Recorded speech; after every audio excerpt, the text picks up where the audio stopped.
When it comes to selling digital downloads through WordPress, as I mentioned, one of the options is to use a dedicated digital downloads plugin. And I'm going to take a look at the one that I consider to be the best and the most powerful, and that's called Easy Digital Downloads. So let's go and add it right now to our plugin list here. Easy Digital Downloads, there we go. And it'll come up here. You're looking for the one by Pippin Williamson here. Install now. And now it's going to come up for us for activation. Let's activate it here. And it takes us right over there. Now you'll notice right off the bat, it creates a section here on your sidebar. And you can see it's pretty comprehensive. There's a lot to it. Let's go to our settings first of all. Okay, and you're going to get an interesting message here. It says the payment history needs updated. Well, aside from the grammar of it, we won't worry about that. But it's a very odd sort of message, and you're thinking, well, wait a minute, I haven't had any payments, so there's no history. What's going on here? And it doesn't really explain what's going on. And upgrade, well, I just installed it, so what does upgrade mean? I find it a very confusing message. Let's go over to payment history, because that seems to be the culprit here. And, well, yes, we have no payments yet. And it says click to upgrade, so let's upgrade. I don't know what that means. And apparently we're okay. So I'm not sure what's going on with that, but you just have to be aware of it and not worry about it because apparently it solves itself. All right, let's go back over to settings here and take a quick peek because there are some important things you need to set up. First of all, there's test mode here. We won't worry about that because we don't have a sandbox account with PayPal, which you would need in order to test it. But checkout page, let's look at that. Now, this is where you would decide which page you'll use for this. Now, it turns out, if we go over to here, some pages have been created for us. There you can see 2 minutes ago, purchase confirmation, purchase history, and checkout have all been created for us. And in fact, if you look in them, you'll see they've got some shortcodes already installed. So that's kind of handy. It's all ready for us. Okay, so when I go back over here to settings and it says checkout page, what is a little bit odd is that these aren't automatically chosen for you. Now, the pages were created automatically, but the drop-down isn't automatically chosen for you. And that can be a bit confusing because if you didn't know those pages were created, you would drop this down and, oh, okay, there's checkout. Where'd that come from?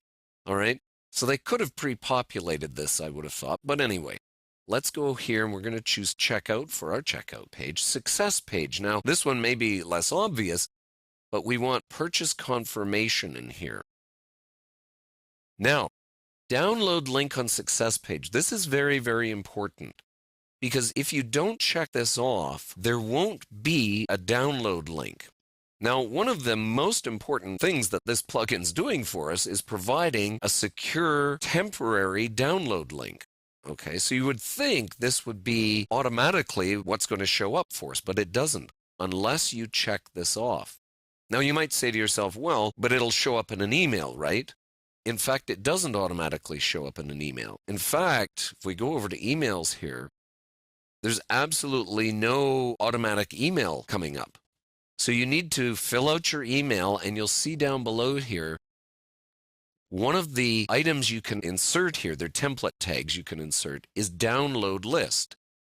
If you don't put that in the email, again, there won't be any place for people to link to. So you just have to be aware that out of the box, this doesn't automatically give a download link to anybody if they're going to make a purchase. Either way, I think it would have been helpful to have that automatically set up. But if it's not, you just have to remember to do it, okay? So show a list of all download links on success page. Yes, definitely. I got to go back. I never saved any of this. Checkout. Okay, I'm going to have it in US dollars here. I can choose a number of different ones. Currency position, fine. Okay, we'll save changes. All right. Payment gateways, that's the other one we've got to set up here. And in this case, we're going to use PayPal.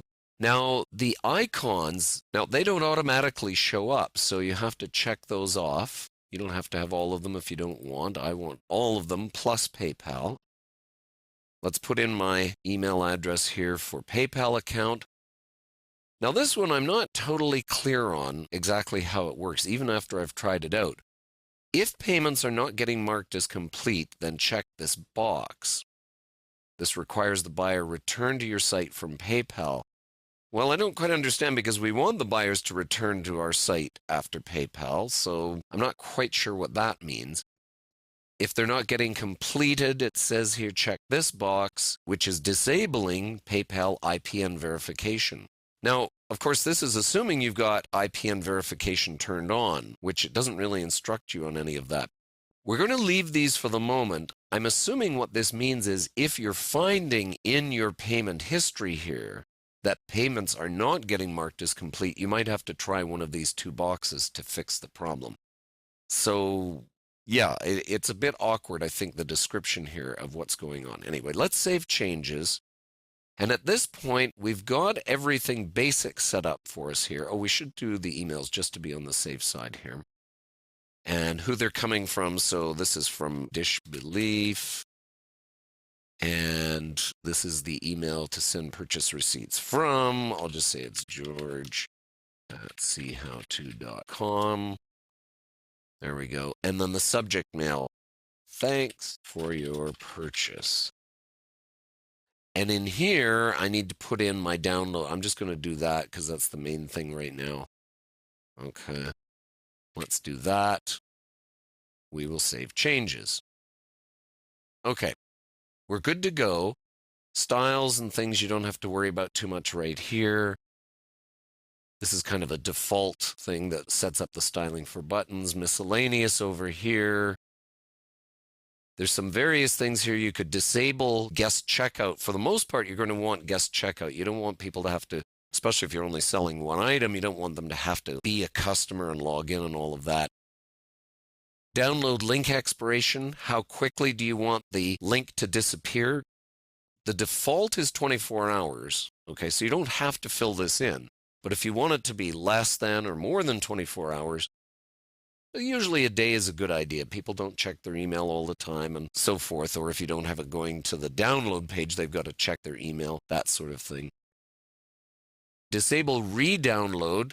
That's a good idea if you only want people to be able to quickly download it once but never be able to access it again, even from their payment history. Even if they're a customer and they log in and in their payment history, you could allow them to keep downloading the item. And terms of agreement, that's, if you want to have a terms of agreement thing before they check out, that's fine. All right, disabling Ajax on the shopping cart, but you'll see the Ajax is really nice. It really works well.